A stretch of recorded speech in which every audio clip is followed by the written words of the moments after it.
Alright, hello and welcome. It has been quite a while since I've done an update, about a week here, and initially nothing was really transpiring with the transfer market, but hold on to your seats because everything has just gone crazy and Milan's market has really been thrown into overdrive. We're going to start at the front and go to the back here. So up front with strikers, really no movement here. This is kind of one of the quieter areas of the transfer news here. Looks like we're just going to be rolling with Ibrahimovic as our main striker. Backups are going to be any combination between Rafael Leao, Ante Rebic, Lorenzo Colombo, who's actually had some very, very positive games in his past few games. So I think that we're going to kind of utilize some average strikers there as our backups. I guess strikers who aren't really these Zlatan style ball control, back to the goal, comes back, creates a play, but it's fine. I mean, Rebic can work, you just play him a little bit differently. Leao can work, you also play him a little differently. Colombo is the closest thing we have as a real backup striker, since he does play striker, but I think that Milan's going to risk it and say, look, this is just going to have to work for right now because there's nobody we really want for a reasonable price at that spot. And I think it's wise. If the guy's not out there that you want for a good price, why go for something just as a band-aid? Wingers, a lot of news for wingers. So we just played Bodo Glimt, which is a very, very small side, a Norwegian side.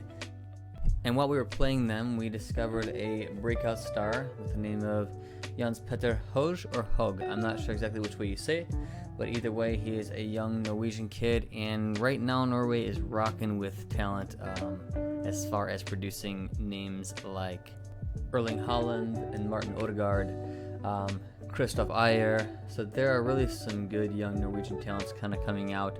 It reminds me of the outbreak of the Belgian talents, which now Belgium is a very good team. I feel like eventually they're going to kind of go through a little slump, but over the past few years, Belgium has had a little outbreak of talent. I feel like this is what Norway is doing right now. So either way, he is primarily a left-sided winger, left-sided midfielder who has a knack for goal, very smart player, sees the field very, very well. Great passing, great finishing. I believe he had 14 goals in 17 games, something around there. Yes, it is in the Norwegian league. It's not a competitive league like Serie A is, but I believe that I think today we're going to be signing him. And really the kicker is it's a fantastic deal because he's even being watched by Manchester United, so he's definitely a promising talent. But the thing is, he's only going to be coming for $5 million. And a 20-year-old, $5 million, a huge potential ahead of him, being tracked by some of the bigger clubs in the world. I think it's a chance that you have to take. If he doesn't pan out, you're not really wasting that much. I mean, yes, to me and you, $5 million is a lot of money, but to a football club, not really. So that's a great chance. At the very least, you can break even on him, make some money off him, or if he becomes a breakout star, you just found a diamond in the rough. So I think it's a great signing. The only thing is that it doesn't really cover the hole that we're trying to solve, and that's our right wing spot, which has become evident in the past few weeks that we've played. That is our weak spot in attack. When Salamakers plays there, we are a lot more lively and active, and I think he should get the nod over Castillejo now. He's just been a better player. Castillejo has been a little bit weaker. He's still capable of starting, but I feel like we're making that next jump in quality this year, and Samu, I believe, is just going to get left behind. He's still a good enough player to have on the squad. He fights hard. He can start if needed, but I don't think that's where we want him. And Salamakers, I think he's a very versatile player. Left side, right side. He can play side back if you need him to. But I'd really like to see us upgrade that spot, and my ideal spot is still Federico Chiesa. So there is still news that we're trying for him, but right now Juventus seem to be leading the way. I think they're going to table around a $50 or $60 million bid for him, so if that's the case, we're definitely not getting him because we're not going to make that type of bid. I think that we're going to wait till the last day or two of the transfer market.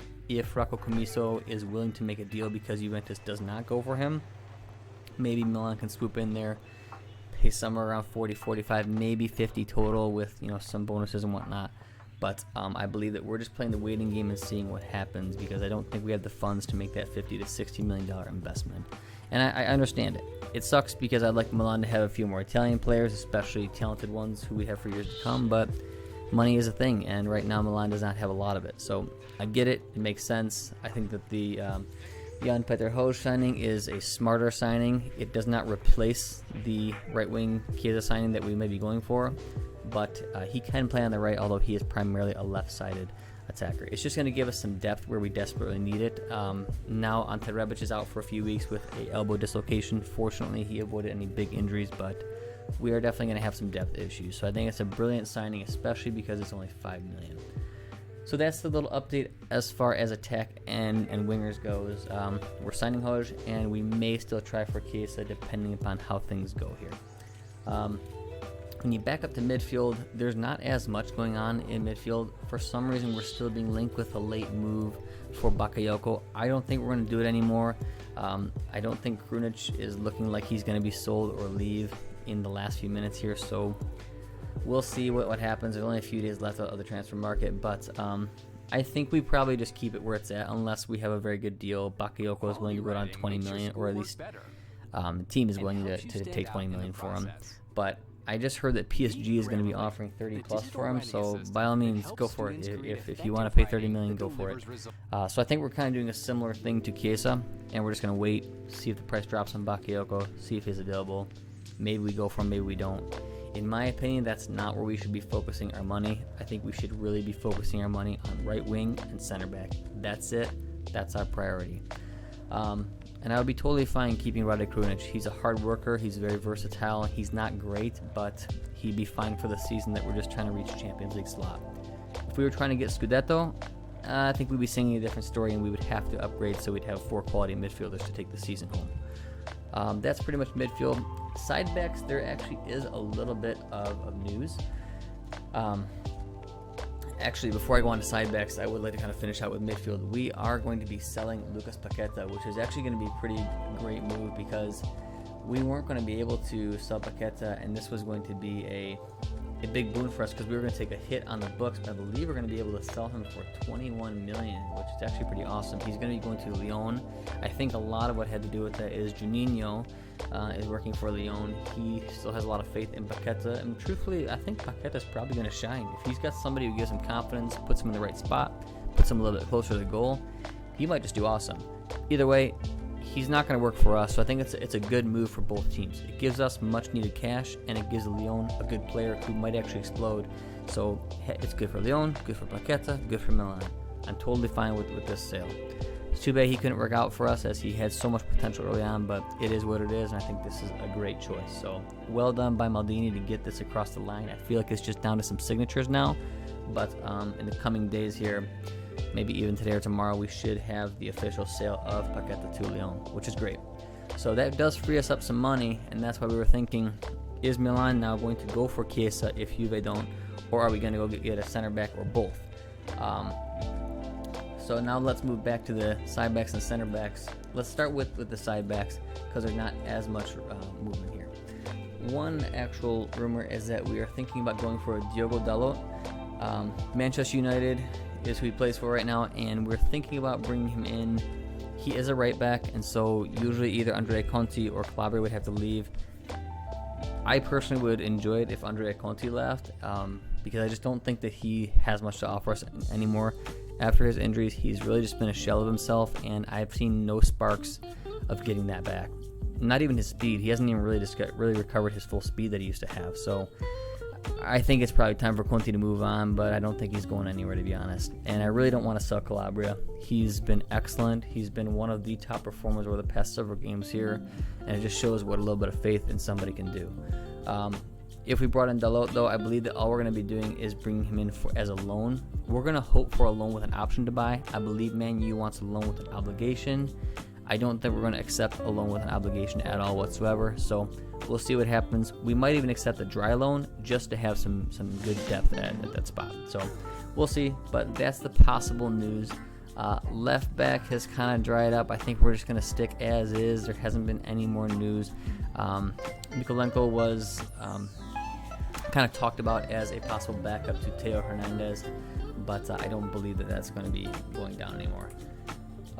So now we move on to center back, which is going to be the kind of big conversation here. Initially, we were going to be going for Milankovic from Fiorentina, who, in my opinion, is the best one of the center backs that we've been linked with. I've been watching a couple of Fiorentina games since the season starts, and he just is a fantastic defender. For a big guy, he's surprisingly quick. He's great in the air, and he's really good with his feet. His ball control, his distribution is fantastic. So it's too bad. I don't think we're going to get him. I think CHIESA wants too much. He's valued at 40 million. In all honesty, it's not that much of an overvalue. He's probably closer to like 30 million in reality, but I don't know. He's a great player. I wish we had the money to spend for him, because I think he'd make a wonderful partner for Romagnoli going forward. Either way, that opportunity has kind of ended. Now we've been looking very heavily into Wesley Fofana, who plays for Saint-Étienne, and this was a possibility for us because I think that we were trying to get him for around 25-30, but the price has kept creeping up and up and up, and now it's over. Leicester City from England is going to be getting him for 40 million. I think that that's fine. I don't think he's worth 40 million. Good defender. I think he's going to do great. Very athletic defender, but I don't think that I would pay 40 million for him. I think that at 40 million, I would rather go for Milenkovic. If we're talking 25 million for Fofana, I would definitely snap him up at that price, but that's not his price. He's 40, and Milan decided to not go for it. Now we move on to this week. Actually, not this week, just this couple days, and it looks like we've actually made some progress for Takahiro Tomiyasu, who plays for Bologna. I actually think this is a fantastic scouting job by Maldini and company. I think that this is a very wise option for our signing. He's about 20 million, which is a pretty fair valuation. He really is somewhere between 15 and 20, so he's not overvalued at that price. We've done some good business with Bologna in the past, so I feel like this is going to be a very smooth deal if we want to go for it. I think at 20 million, it's very fair. In my opinion, Tomiyasu doesn't have any weaknesses. He's a good center back. His man marking, his one-on-one man marking is fantastic. Even in the game versus us, he was definitely one of the highlights there. So he can also play right back. He can shift to left back. He's decently quick. He's decently strong. He's decently tall. I don't know. The guy just doesn't have any weaknesses. He's very, very versatile. He's a very fair valuation. And if Milan has any hope of maybe going for CHIESA later on in this window, if Juve doesn't snap him up, then we have to keep our center back purchase around a more reasonable price. I think this is a fantastic buy for us. I'm totally okay with us spending 20 million on it. I think if we can't get our guy, Milenkovic, for a reasonable price, who obviously that's who Milan wants, if we can't get that guy, then Tomiyasu is the perfect choice for us, because he's not going to cost us 40 million, and he's going to be a very reasonable player with a lot of upside as a young talent who definitely plays older than his age would suggest. So I think this is a great call, and still may actually have some funds available to go for CHIESA. So a lot of hope here for Milan. Not much movement for goalkeeper. We did bring in Tatarusanu as a backup to Donnarumma, but that's about it. So things to look for this week: we'll have the official signing of Jan-Peter HAUGE, who's going to be playing left wing-ish for us. Could shift over to the right side. We'll see. But definitely his position is on the left side there, so he can cut and shoot with his right foot. Only a $5 million deal, which is awesome. That's pretty much nothing out of our pocketbooks. And then we are going to be selling Lucas Paqueta to Lyon for, I believe, 21 million. This is a permanent transfer. It's not an option to buy, which I would have hated. It is a permanent transfer, and we get a percentage of his future sale. And then looking for midfield, I personally don't think we're going to hear any news here, but we could go for Bakayoko. I don't think it's wise. We might go and snap up Takahiro Tomiyasu. I think this actually is going to happen. We'll see. For 20 million, which will essentially be the money that we just sold Paqueta for. We're going to bring in a center back and bring in Jan-Peter HAUGE, which is fantastic. Now, what remains to be seen is, will we make that one last blockbuster signing to really signal our intent for the season and go and sneak and steal Federico Chiesa from Juve, who's definitely in the lead right now? We'll see. I personally think that Chiesa would do a lot better here than he would do at Juve. It makes not much sense in my opinion, since Juve's right wing spot is pretty much locked up right now with Kulusevski, who in my opinion is actually better than Chiesa right now. But we'll see. If Pirlo wants him and they're willing to splash the cash, then they're going to go get him. So finally, a lot of interesting news that's taking place for Milan. The transfer market is heating up incredibly hot. I look forward to bringing you guys more content. I'm going to do a overall transfer rundown on each of the big teams coming up here once everything is settled and the transfer market's over.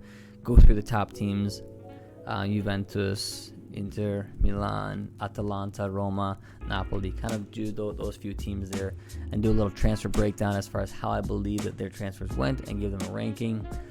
Thank you so much for watching the content. If you like it, subscribe, thumbs up, do what you gotta do.